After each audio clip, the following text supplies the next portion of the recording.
Good evening and welcome. It's wonderful to see everyone in the audience tonight. My name is Michelle Sizemore, and I'm the director of the Gain Center for the Humanities. We are so pleased to bring you the 2025 Bale Boone Symposium. This annual event spotlights distinguished artists and public intellectuals whose work illuminates our year-long theme. This year's theme is Origins, a theme that was inspired in large part by the Gain Center's 40th anniversary alumni reunion. It's a homecoming for the center that starts right now. The Bale Boone is the first in a full weekend of alumni activities.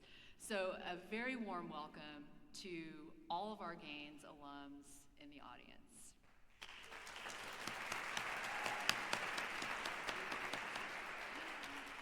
I am incredibly honored to introduce our special guest, Ebony G. Patterson, world-renowned multimedia artist and 2024 MacArthur Fellow.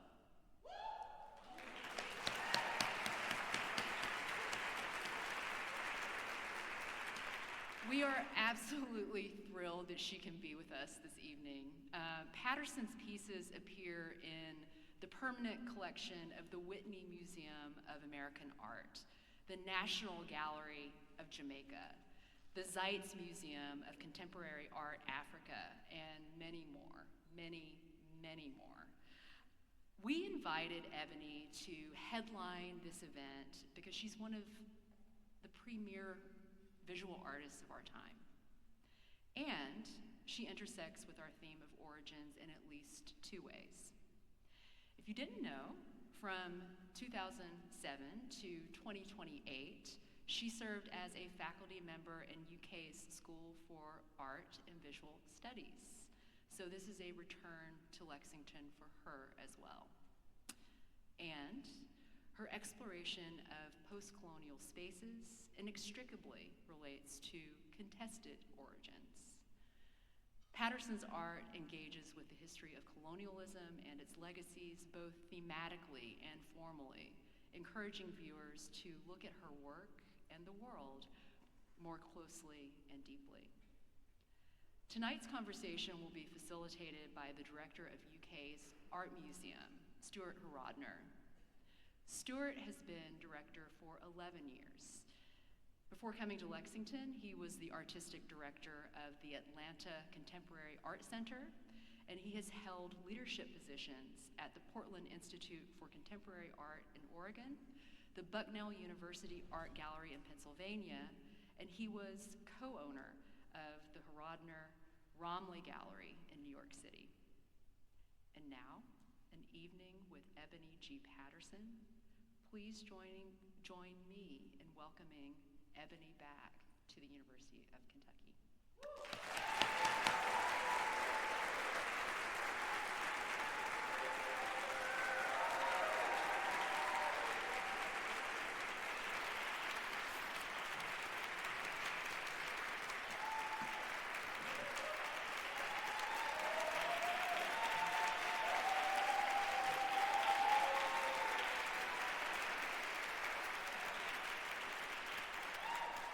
Good evening. Thank you. Thank you so much. I would say thank you as well. Oh, these are working. Okay, there we go. I have a question. How many, and it's going to be hard for me to know because of the way the lights are. How many people, if you raise your hand, how many of you have seen a work by Ebony in person? Oh, wow. It's quite difficult. Okay. So, what we have conspired to do this evening is review Ebony's art-making practice, some of the things that she's been doing for the last, well, we're going to go back to 2008 and start with some images to give you a sense of the subject matter that Ebony deals with, the sort of object matter that she deals with, strategies for making, We're going to talk about a lot of things. We hope that this is an informative but also very intimate kind of evening. Ebony does not know what I'm asking her. We have prepared the slides together, so she's familiar with that. And so if we get the first image up. Okay. So you invited me in 2014 to come and visit your studio here at the old Reynolds building, and were showing me a range of work that was about to go out to an exhibit. And I remember asking you if anyone had contextualized your work in relationship to the pattern and decoration movement of the 1970s, which included artists like Cynthia Carlson and Joyce Kozloff and Bob Kushner, Miriam Shapiro. And most of these artists were working with inexpensive materials, quite labor intensive, a lot of accumulated scale, very ornamental. And I said, so has anybody talked to you about this group? And you said, yeah, my work has very little to do with that. I'm more interested in its connection to Jamaica and Mardi Gras and Carnival. I don't quite remember that conversation going in that way, Stuart. But I do remember saying to you, though, that Miriam Shapiro has always been an art hero of mine. Okay. And when I think about Shapiro's femages and the way she uses material, particularly along the lines of the language of painting, I've always found really fascinating and really remarkable. The way that she employs textures, the way she employs pattern, and also too how she also challenged the shape of the canvas or the shape of the surfaces. But no, I think also too at that time that we had met, there was a lot of effort continually to anchor me back, always back in a particular geography. And I always believe that, yes, I mean, all artists, we are all informed by the places that we come from, but I also think that it is the work of historians and curators to help broaden that understanding. And I think that's where your question, That's of why course, I wanted to came start from. with Yes. that, because I did want to ask you to address the place where you're from Sure. as a motivating force behind some of your work. Right. I mean, so, you know, I'm from Jamaica, but so much of, that's my friend Tanya, who came with me from Jamaica last night. But so much of my work, when I had just come to Lexington, I was kind of unpacking, I was looking a lot at ideas around femininity and the shifts that were happening as it related to gender, particularly as it related to the machismo. And I was looking at how the notion of the metrosexual, her metrosexuality seemed to employ tools of femininity and the language of femininity as a way of reimagining the masculine. So I was looking at practices around skin lightening, which were really popular in dancehall culture, which is a popular cultural, in Jamaica. I would say, and definitely like the birth, the parent of rap. Some of us would have a larger debate about that, but I'm not going to get into that. We know that, anyway. And so I was looking at all of these practices around reimagining the masculine, particularly thinking about the hyper-masculinity that happened in popular cultural space, largely Black popular cultural space, and how that was shifting through fashion and that understanding. So let's move from this starter image here, which is called Boys of Summer, 2008.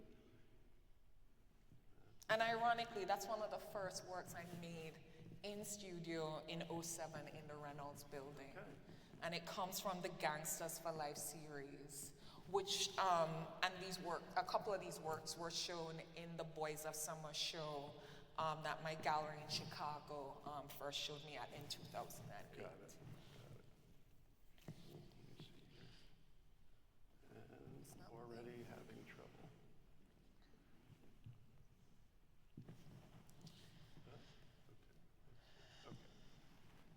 Okay. So we're looking at a work called Two Trees in a Forest, 2013, and I want to automatically start to talk about the kinds of materiality that are being used to make this work.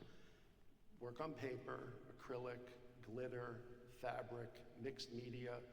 This is almost 8 by 9 feet in scale. So in terms of what you were just speaking about, who are the figures? What are the kinds of conditions that these figures are operating in?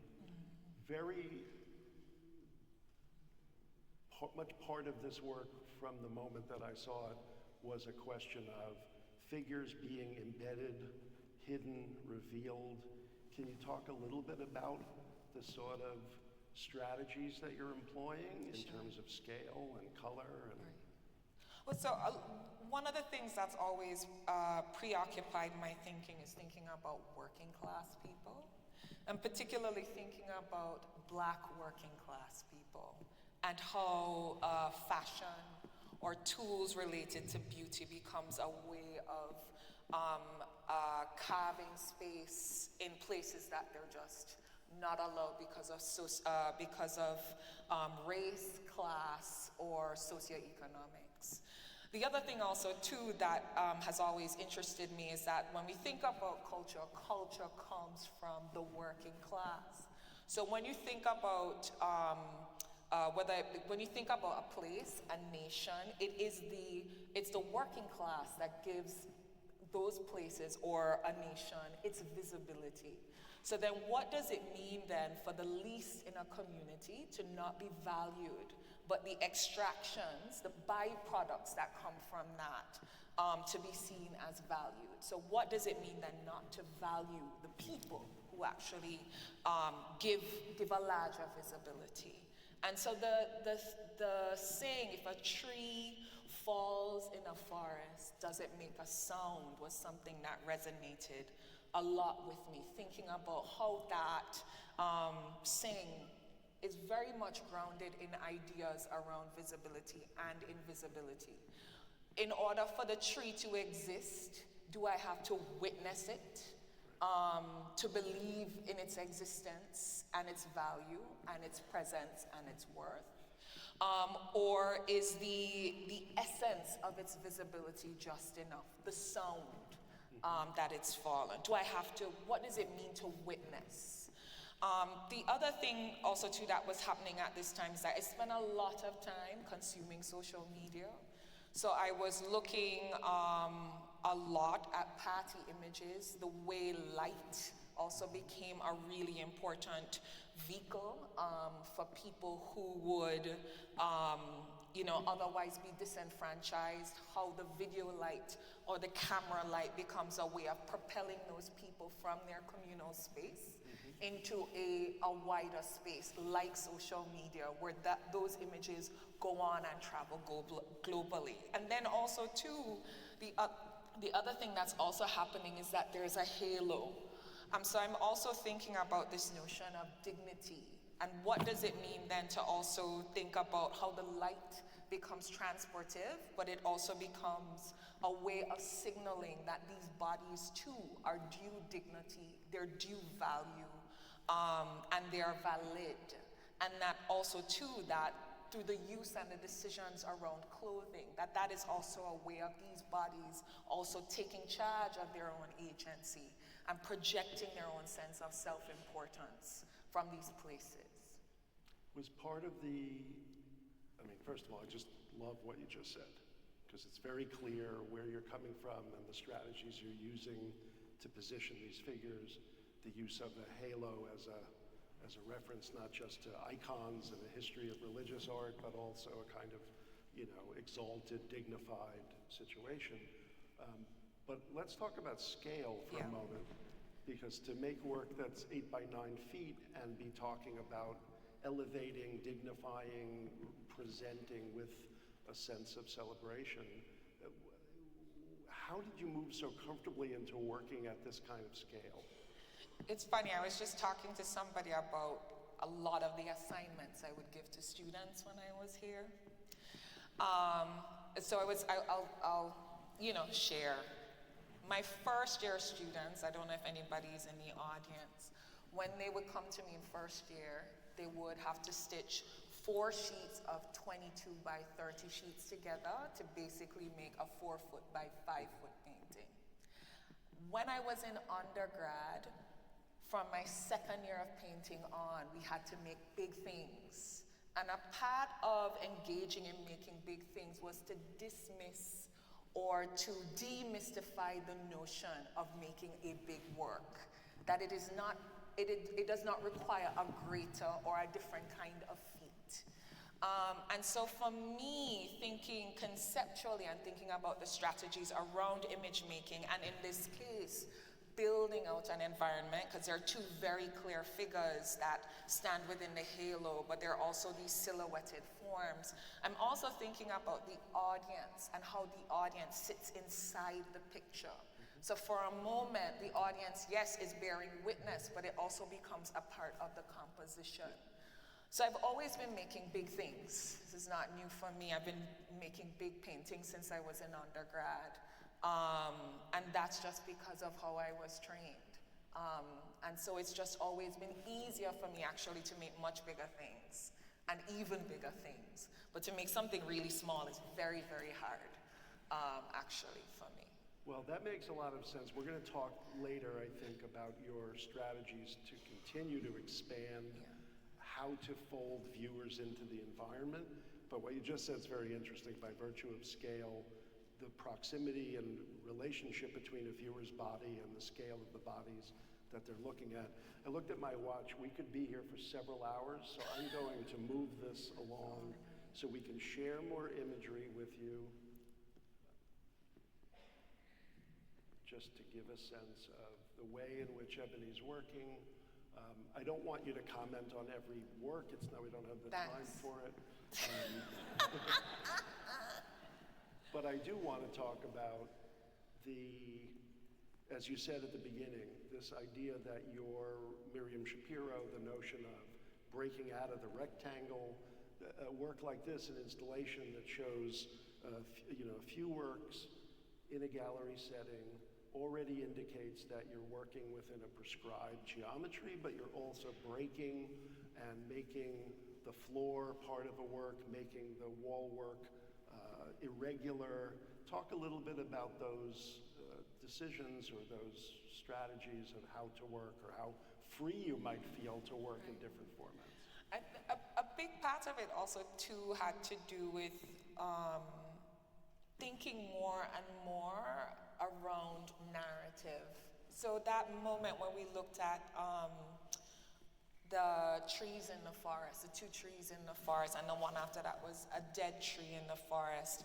At that moment, I was really thinking about ways in which I could complicate the figure spatially, but also complicate it in terms of engaging it in a kind of narrative space. And then also too, as the work evolved, I also started thinking a lot more about fragments, because I'm attempting to engage with these really big questions. It's like, when earlier, when the synopsis around my work was read, it's like these big, these big ideas, race, gender, and so on.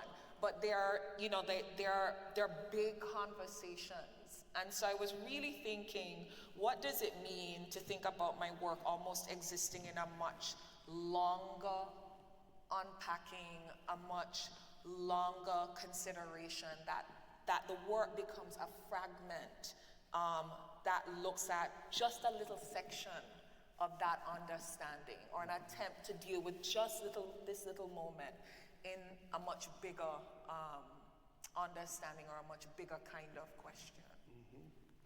I want to.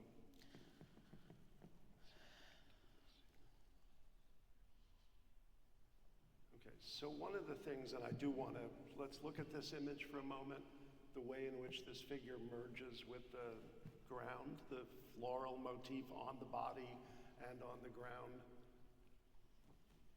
Here's the way this work is presented in the windows of the gallery. It seems very important for you to consistently be looking at questions of the hidden, the revealed, the perhaps maybe some of these bodies have been victims. Can we talk a little bit about who these bodies are? Yeah. I mean, a lot of the imagery that I was looking at the time were really informed by underreported deaths that I was seeing, either quite largely on social media and sometimes through news reports. And I was always marked by where bodies were found. You know, it was often found shrouded, especially if it was a killing, there was an attempt to conceal, or the body would be on the ground. It took me also 5 years to realize that after my father died, I just kept burying figures also too. So I also, when in losing my father, I started to place all my subjects on the ground. And over time, I just kept shrouding them and shrouding them and shrouding them, to the point where it's almost as if the bodies would disintegrate back into the earth. And so I would never actually use the images of people who I saw online. I just thought that also too was deeply problematic, but I would work with models in studio. But one of the things that was really unnerving to me in what was happening when I used to be on, particularly on Facebook, when these images of people who were killed would be shared online, this kind of click like and share, click like and share. And it reminded me so much of how the body and the person became an object. And when one would look at the comments that people would make, there was an absence of like thoughtfulness, that this too is a person, it's not an object, it's a human being. And then also too, considering the who, you know, it was always people of color, always working class people. And so, you know, in this click liking and sharing, again, you know, there's a reenactment of violence that happens again to this body, to the family, to the communities. And so I thought, what would it mean then, in one way, to kind of place the audience back into this question about the way you engage, again, with people who are disenfranchised, and then thinking about the most vulnerable moment where somebody has passed, where they have actually no, they have no control on how their last moments are seen and understood. And to consider, like, just something really basic. What if this was your family member? How would you feel about the click, like, and sharing of this image, and of this person? And so I just kept thinking about what it would mean to rebury these bodies again, and thinking again about dress, and the way dress becomes a way of signifying value and dignity again to the bodies.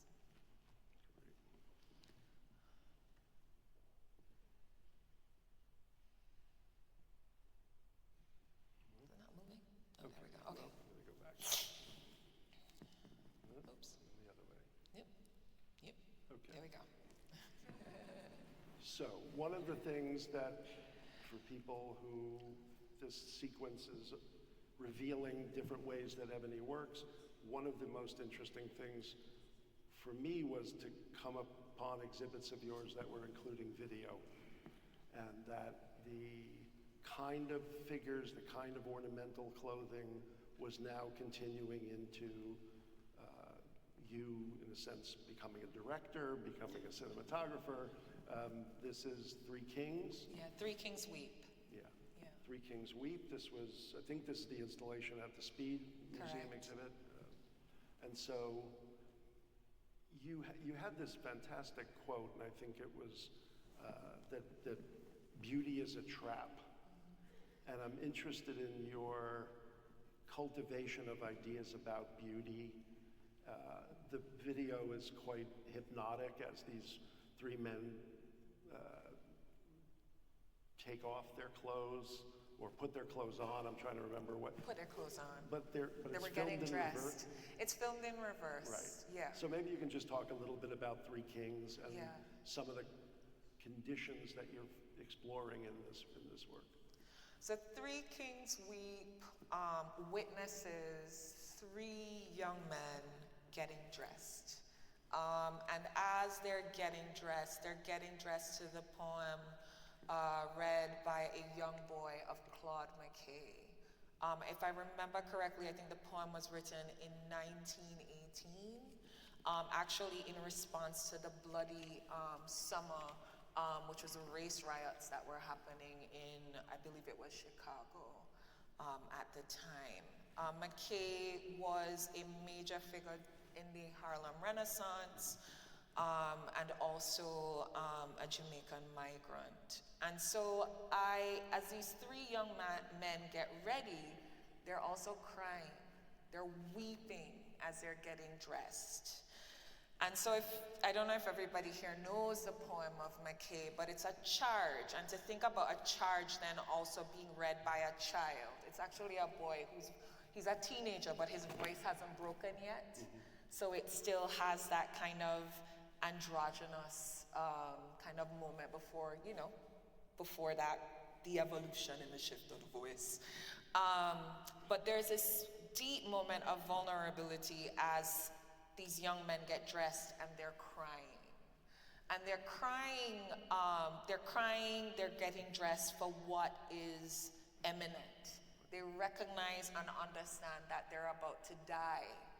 But they recognize that death is coming, but they have decided that they're going to die on their terms.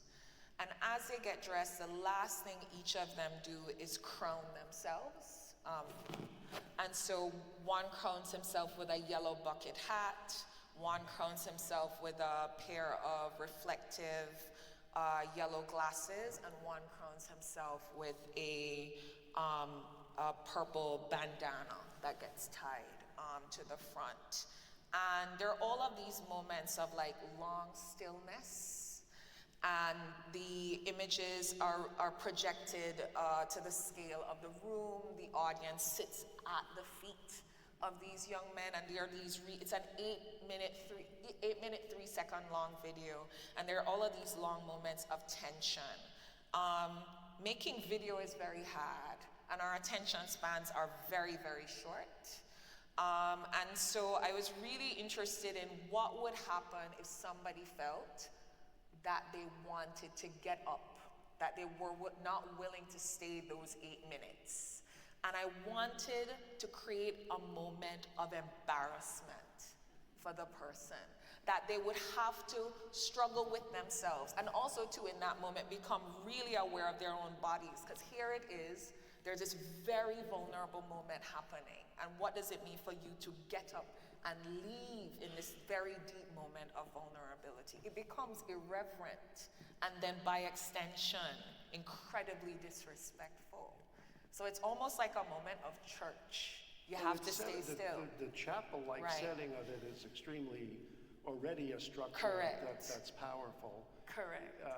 The fact that, yes, to leave, because very quickly you understand the emotional power of the video. So to leave is not only disrespectful, but the confrontation of the faces of the Right, their of the gaze never figures. leaves you. They're Yeah, always they're looking at you. and if you're leaving, you're making a very, very conscious choice. Correct. And Yeah, it's an unbelievable work. Thank you. But that filming in reverse adds to it a kind of odd uncertainty because you Yeah. can't quite understand What's happening. what the shift is. Yeah. So between the crying, the unraveling, the ceremonial, the fatefulness of it, it's really quite something. Okay. So a couple of other views of work in the speed survey. I want to go through these just a little bit because obvious is that the work is becoming way more sculptural. It's leaving the wall. The wall is, the wall itself as a site for where your work is located is already becoming more complicated because of a work on wallpaper adorned with additional material, understanding where the work begins and ends, its movement into 3 dimensions. And again, the radical range of material you're using, now cast glass, fabric, jewels, continued with glitter and other kind of industrial materials. Can you talk about the impulse to kind of go fully 3D and wanting to make work that's on the floor, on the ceiling, hanging? Yeah, I am not a purist. Clearly. And I do love materials, Stuart. But with this particular show, there was a very particular consideration.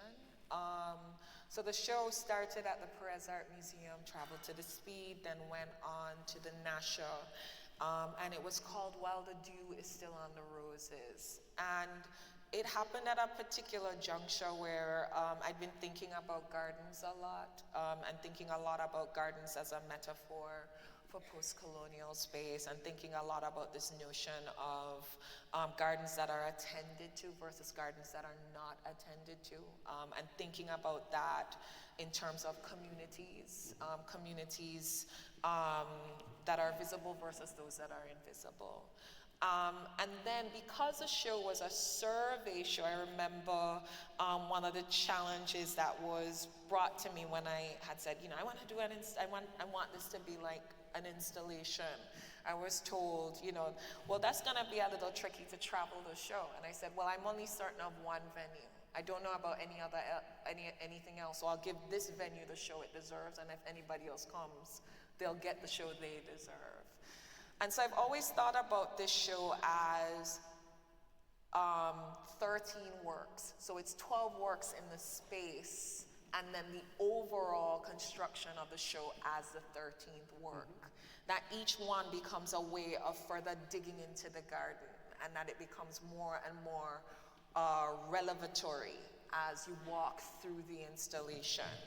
And in this particular work that's more focused towards the front, which is In Moments We Cannot Bury, I was really interested in making a work that somehow, when the audience would walk through it, they would almost feel like they were submerged for a moment. So it was really hard to see, depending on your height, what was on the top. And sometimes at the top of the forms were parts of bodies or objects that bodies would wear. So there might be a foot, there might be a hand that's wearing a ring and a bracelet, or there might be a teddy bear. And then what sprung from that were all of these glass plants that also have poisonous properties. I was also thinking about that kind of the double edge of beauty, that these forms are incredibly beautiful, but then at the same time they have properties that could kill you. And thinking about the garden also too as a space of continued survival, that all of these things are, and all of these things, meaning the plants, all of these people, meaning the social constructs, are all trying to find ways to survive. And irrespective of everything, the land always comes back for everyone. But the ways in which plants also ended up coming here is the same way that a lot of bodies ended up coming here. whether voluntarily or involuntarily, right? And so moments we cannot bury is just that. It's all of the things that that a garden hides, because in a city a garden is an embellishment, but under the embellishment are things that we cannot deny. She's really good, right?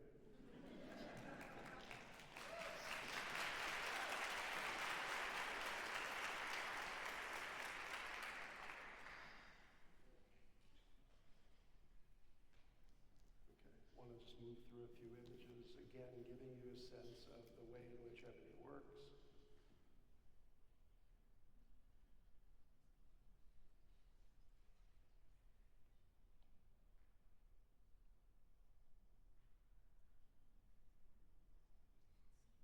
A lot of these floor pieces continue to expand the vocabulary: conch shells, glitter, cast, gold leaf, what's under, what's above, where you're situated.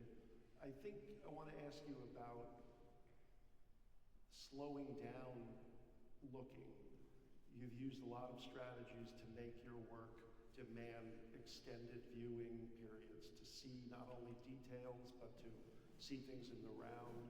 Can you talk a little bit about the desire to control or be by control, but also be generous to the viewer in terms of lots to process? I mean, we're always on the move.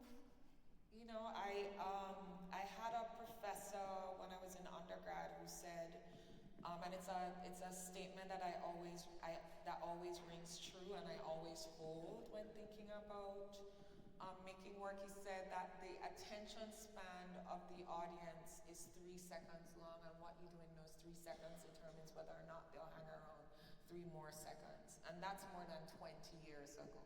Right? I went to undergrad in 2000. And so when we think about an age where we're always consuming images, and even at a higher rate, it is very hard for us we do a lot of seeing, we don't do a lot of looking. And so looking for me has a lot to do with being analytical. It involves seeing, but looking also to me includes questioning. What am I looking at? What is it doing? And what are those things doing together?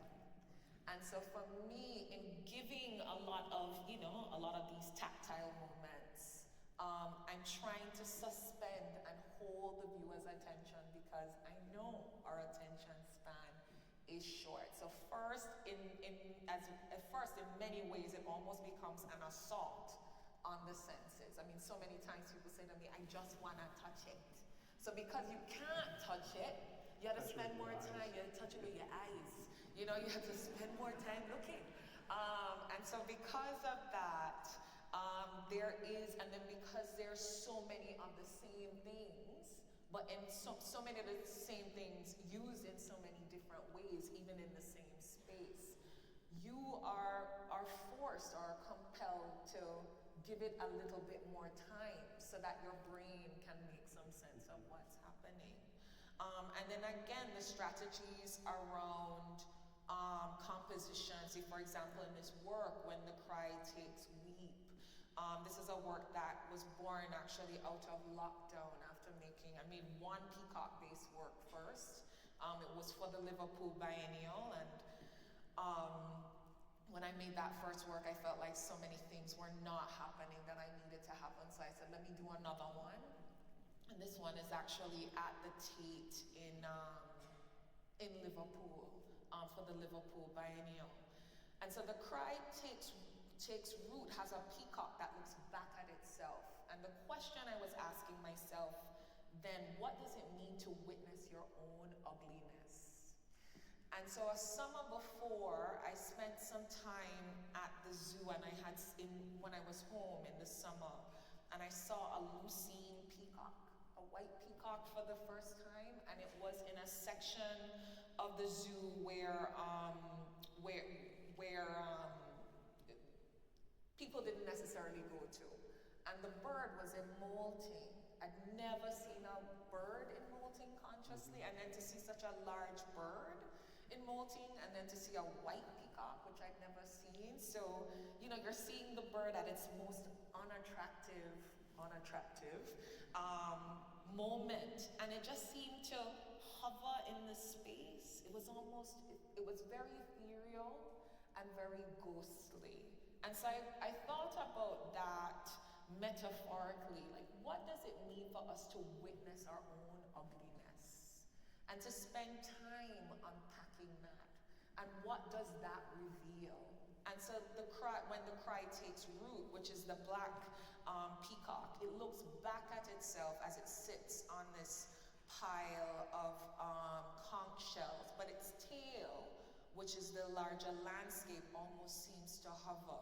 And so you have the cascade of red beads, but after you pass the cascade of red beads are all of these lace hands that seem to support the whole backside of the peacock. And as it gets to the back of the tail where it kicks up, there are hundreds of these little red lace hands that seem like the underside of skin. So thinking about the landscape as flesh. And I just kept thinking about what would it mean to take up the landscape like a rug and to reveal all the bodies that are drenched and soaked under the land. So when you get to the back of the tail of the peacock, there are a pair of legs that are clear, frosted legs, almost ghostly.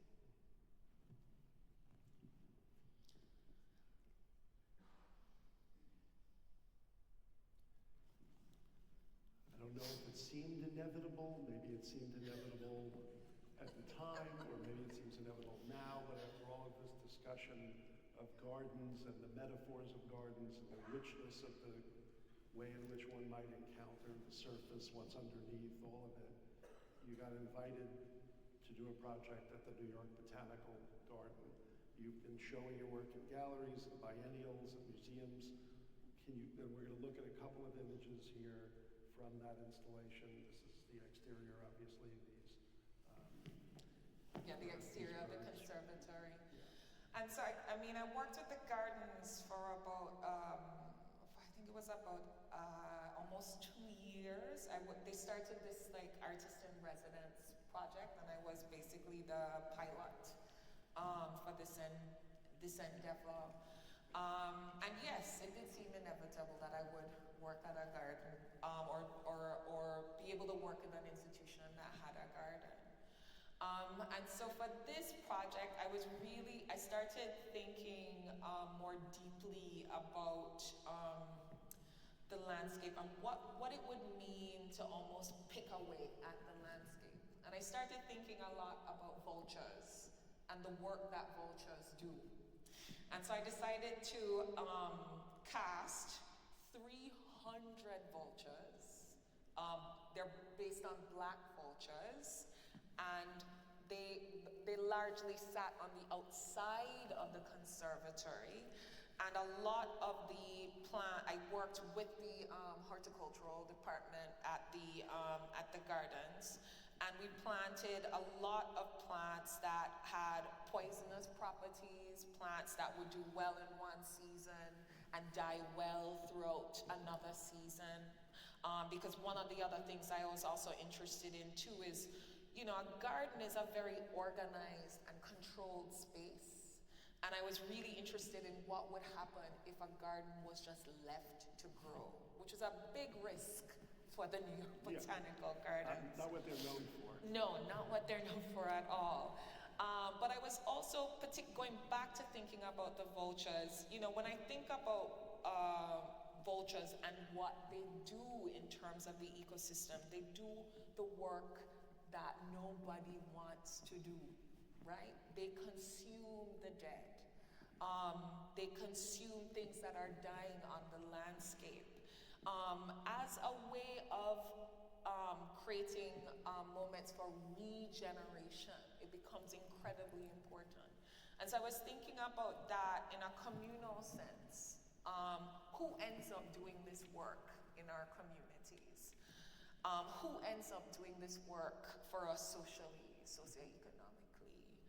And so on the outside, you had all these vultures, all of these varying plantings, and then when you went inside, at the front actually was a peacock that sat, a Lucine peacock that sat on a 7-foot high scaffolding, and then behind it I was thinking about the entire conservatory as its tail that was just becoming upended. So you'd come across feet that seemed to be sprouting from the landscape, and when you got to the very end, there was a tail that lifted and a pair of legs that sat in a pond that was dyed red. So I really pushed the institution, but in addition to pushing myself, but all I could keep thinking about were these women who would come to look at the hydrangeas, and they were very concerned about why. It's really interesting what people come to these places to do, and when you also do, like, the gardens is also located in the Bronx. You know, it's not a wealthy borough. Okay, not a wealthy borough, right? A large immigrant community, but when you think about the people who come to the gardens, and so you would always have these women who I would hear about every year. They would come to look at the peonies, and they would complain about how the peonies didn't grow this way this year, and why didn't it grow the same way they saw it last year. It was absurd.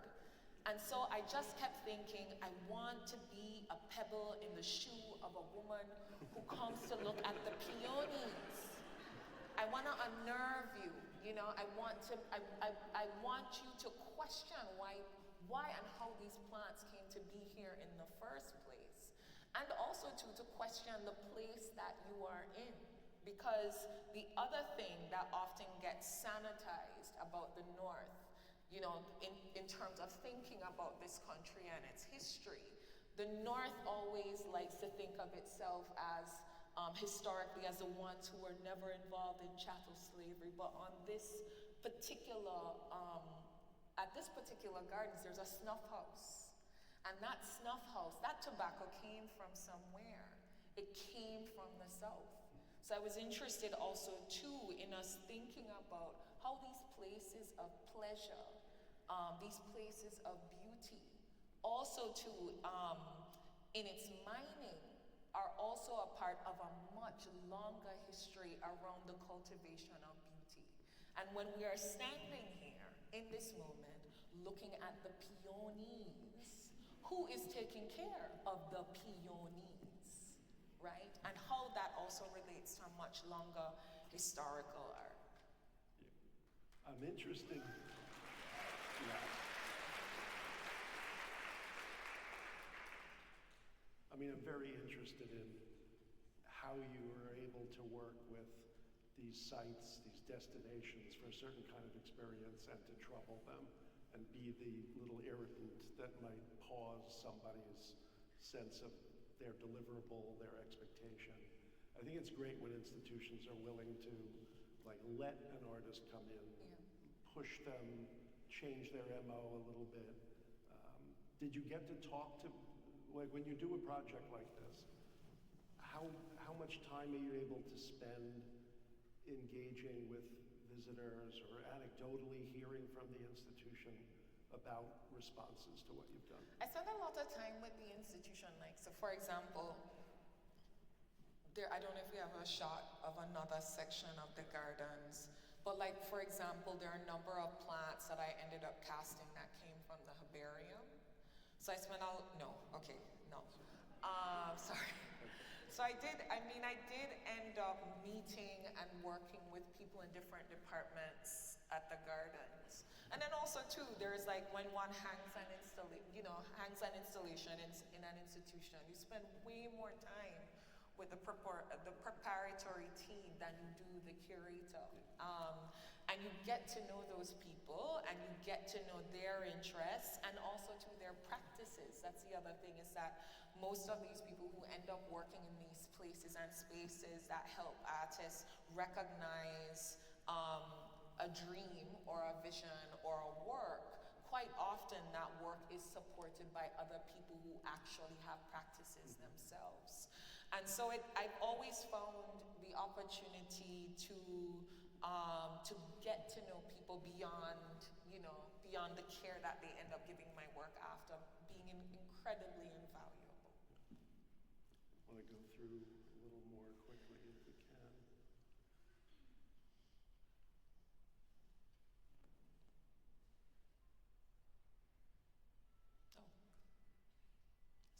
Oh, that's the back end. Yeah.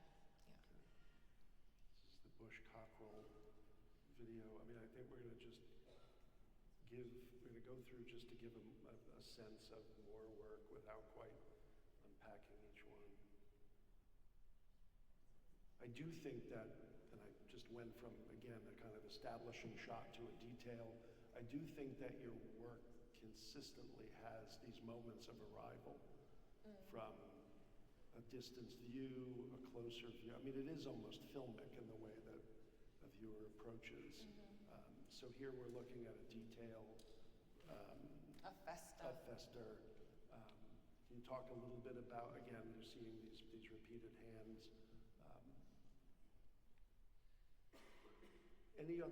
So when you have an experience like the Botanical Gardens, how does it make you think about non-art venues, either as things you're interested in for the future, places to work in? We're gonna move into curating in a minute, co-curating, but you've had obviously for many great reasons, the ability to show in galleries and museums and biennials and high-profile projects, but to be asked to make an installation in this type of environment, does it make you want to? Does you have another sort of wish list of places you might like to engage? Does it make you want to work in non-art places again?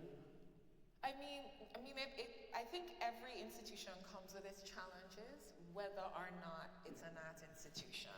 I think that there are some things that I was able to do at the gardens that I could never do at a museum, right? So I could never allow anything to die in a museum. The first thing I'd be told is that, oh, the bugs, the concerns about the bugs, and especially if they have a permanent collection, the safety of that collection. But I have to say that, I remember saying this to someone, is like one of the key reasons I decide, besides the potential to push the practice and to be able to engage with a particular questions that have been happening in the practice for a while, that made it make sense to work at the gardens. The other reason I also decided to say yes to the gardens is because I believe in small and mid-sized institutions. The truth is that the greatest sense of generosity that I have experienced in my practice has not come from the biggest institutions. It's actually come from the smaller ones. The first major solo show I had happened in Sheboygan, Wisconsin, where The Making of a Murderer, remember that film? That was on Netflix. I actually saw the DA at the pizzeria that was on that one little strip in town. But that's where that show happened, and then it traveled to the Museum of Art and Design. So I'm saying that to say that, and then also too, at the same time, the Museum of Art and Design show happened. On the tail end of that, there was a show that happened at the Studio Museum that happened at the same time there. And that, the level of support that I had at MAD, or that I even had at Sheboygan, was vastly different. And so because of the different level of support, I was able to realize more, and therefore be able to dream in a way that was such a gift, especially for me at that particular time. When I think about how old I was as an artist at that time, and where I was in my practice, if those resources were not made available to me, then we wouldn't have the gardens now as we know them. But it's because I believe in mid and small-sized institutions. So I will always take a chance there, because I always know what's possible there. And so much of, and I mean, you all also find, again, in these smaller places, in these mid-sized institutions, the acts of generosity of the staff and the team and the crews that work in these places is also really interesting. People are just as invested as you. And the level of problem solving that always seems possible is always bowls me over. I mean, that's been my experience in Yeah. a lot of ways. Let's move forward. Okay,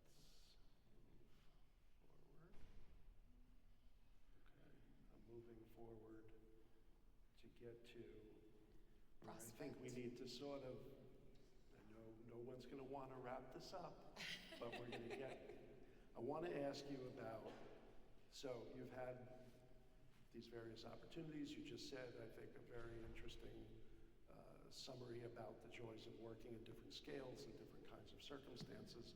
In 2024, you and Miranda Lash, former curator at the Speed, now the curator at the MCA Denver, old friend of many other people in the room,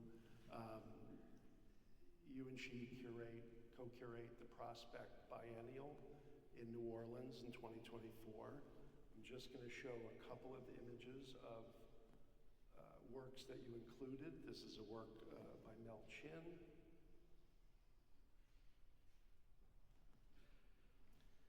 This is a work by Shannon Alonso, and this specific work is actually going to be quite prominent in an exhibit that our curator Rachel Hooper here at the UK Art Museum. This work is going to be featured in the winter-spring exhibit. So if you find this appealing in this image, you'll get to see it again in a different configuration. Just as I go through this, can you talk about how co-curating with Miranda came about and some of your experiences about working with other artists in a citywide exhibit? I'm just going to go through Blas Sasasi, that's Stephanie Sajuku, sorry, that's you. Yeah. So just to give a taste of the kinds of scales and situations across New Orleans that these works are being presented in. How did you come to do this work, Miranda? What was your experience? Well, Miranda actually was onboarded by the board of Prospect, and Miranda was the one who said she wanted to share the role with somebody, and she wanted to share the role with an artist. And so when Miranda came to me, she mentioned Prospect. I thought, oh, she probably wants me to serve on like a curatorial advisory board, which I had done for Trevor Schoonmaker's iteration before. Or I thought maybe she wanted me, I thought there's no way she wanted me in the show because I was in the show before. And then when she said, no, actually, I want to ask if you would co-curate the show with me. And my first response was, you think I'm that bright? Because my language happens in a different way, and so I just thought it was really interesting that she wanted me to do this. And unbeknownst to a lot of people at the time, Miranda and I, while we knew each other's practices, and first for a few years, and then we came to work together because the show from the Perez traveled to the Speed, we also made an incredible friendship as a result of this. We made it very clear from the very beginning that we not only had a respect for each other, but in order for honesty and honest work to happen, that we always had to be forthcoming. But we're also old school in the sense that at the time when we started doing the research for Prospect, we were just coming out maybe a year or two out of lockdown. We were really interested in doing as many in-person studio visits with artists as possible. Some artists, it was the first time they were seeing people having a studio visit, pre-lockdown from COVID. And we traveled far and wide. I remember one of our first visits, I went to Colorado for us to do 3 studio visits, and one of those studio visits, we drove 6 hours through the mountains to Salida to visit one artist. Or last year, which was Ruth Lee. And then last year we traveled all the way to Vietnam to visit Tuan Andrew Nguyen. And then we met a couple of other artists and did a number of studio visits while we were there, because we also thought that one of the key things in understanding somebody's practice is also understanding from an ethereal place where the work comes from. That there are all of these like non-verbal things that makes a thing real without being able to put words in it. It was really important for us to do that. So we went to Vietnam, we went to Suriname, we went to Trinidad, we went to Barbados, we went to New York, we went to Denver, and we split the tasks down the middle between the two of us. Sometimes we could go to places together, sometimes we couldn't. But then also too, the other thing, because we are very old school in the way that we wanted to make this, we thought about what biennials were. You know, biennials were opportunities for artists to bring their best work at that time. But even more importantly, to think about a biennial as an opportunity to make something that may not be necessarily centered on the notion of market, right? And so we really, when we approached artists, we were just like, what would be your biggest and most ambitious work at this time? We didn't necessarily have the budget, but we wanted artists to think ambitiously. And I even remember having a conversation with a young artist who, you know, like had all of these bells and whistles, but his budget didn't have bells and whistles. And I had to say to him, you know, there was a time when you made very interesting work and you had no budget. Don't forget that. It's not the money that makes the work. It is your ingenuity. So think about that. And so what we found throughout is that artists through and through met the moment. And as an artist, I was really interested in the opportunity not to learn once, but to learn 51 times from colleagues, to step outside of my own practice as a maker, and to submit to not just learning, but making space for other people. And it was such an incredibly rich experience. Actually, next week makes 1 year since the last prospect opened. I have one more question. Hopefully, the slides will move. Yes, we're going to end here. And I have to ask you about the call from the MacArthur Foundation. Yeah. What is that like? Oh. What does that do to your sense of validation, future? Like, talk about this for a minute. It's deserved, and congratulations. That's Tell very us about kind this. of you. Thank you. So I tell you where I was. I was home driving. I was actually driving to the vet because one of my dogs had surgery, and I was still taking home-cooked meals to my dog because she had to be in extensive care, and I at least wanted her to have something of home, even though she had to be out for a while. Anyway, so I actually thought they were calling because they wanted me to like give a recommendation for somebody, or I thought, oh, they probably want me to be on some panel, or, you know, like to review new future candidates or something like that. So as I was driving, they said like, oh, you know, where are you? I said, oh, you know, I'm about to take food to my dog at the vet. And they're like, this isn't a good time for us to talk to you. I said, all right, I'll pull over. What's going on? They're like, are you in the car alone? And I go, yes, I'm in the car alone. And then I was told, and I was like, that's impossible. I just said, that's impossible.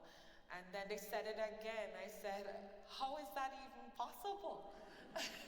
And then they said it again, and then somebody started reading my CV out, and I was just like, what is going on? And I started crying and crying and crying, and then they said I could only tell one person, and I just drove, I called my mother immediately and said, where are you? And I said, I'm coming home to see you right now. So I went and dropped the food off for my dog, of course, and then I drove straight to my mom. But when we had a convening virtually just before or on the day the announcement happened, and actually I was in New Orleans at the time because we were preparing to install Prospect. And when everybody was also sharing their when they got the call story, and it came to me and I shared that same story, I said, but what it means is that I can rest. I can go and sleep. Because I think that's the thing, is that, you know, like, we always ask artists what's next. And I proudly say, sleep is next and sleep is ongoing. Because I've been at it, you know, and I've been spinning for a while. And, you know, I am not as young as I thought I was anymore.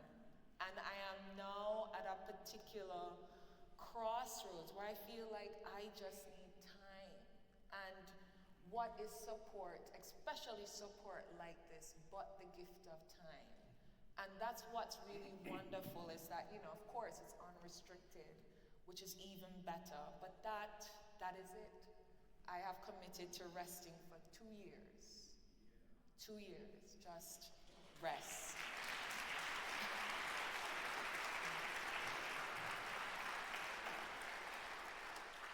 Yeah, and what that looks like, you know, We'll see. the dogs, and with the dogs. Okay, I think we should appropriately end on sleep. Yes, sleep, And yes. I think All right. So, wow, that was incredible. Thank you so much, Ebony, for spending time with us this evening and also sharing about your work and your artistic journey. Thanks so much to everyone for coming.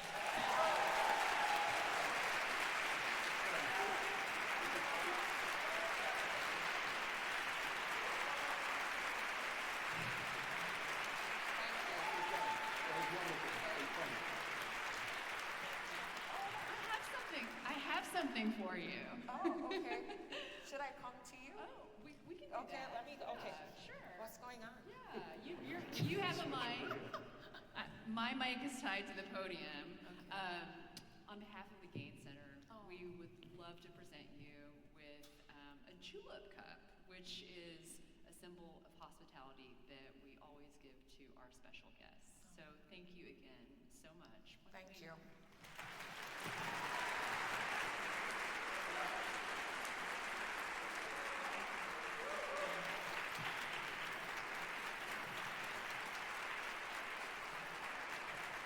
Please join me in another round of applause for this thought-provoking conversation. And thanks to all of you for being here tonight.